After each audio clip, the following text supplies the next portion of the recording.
Hey there, tech enthusiasts. Welcome to our quick guide on fixing that frustrating Spectrum router blinking orange light. If you're watching this in 2025, you're probably dealing with a common issue that signals a connection problem, like internet instability or a hardware glitch. Don't worry. I'm here to walk you through the fixes step by step, so you can get back online in no time. Let's dive right in. First off, start with the basics. Check all your cables. Make sure the power cord, Ethernet cables, and coaxial connections are securely plugged in.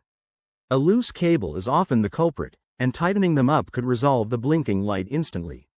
If that doesn't do the trick, try restarting your router. Unplug it from the power source, wait about 30 seconds, and plug it back in. This simple reset can clear temporary glitches and refresh your connection. Next, verify if there's an outage in your area.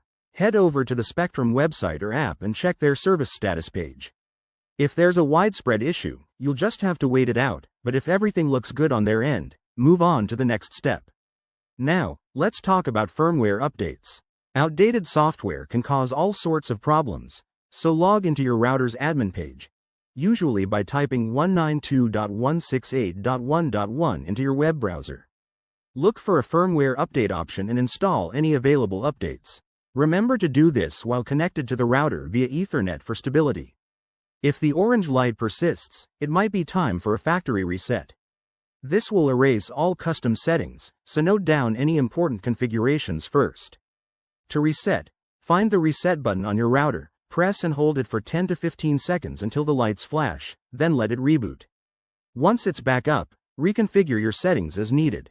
Finally, if none of these steps work, it's best to contact Spectrum support. They can run diagnostics remotely or send a technician if there's a hardware issue.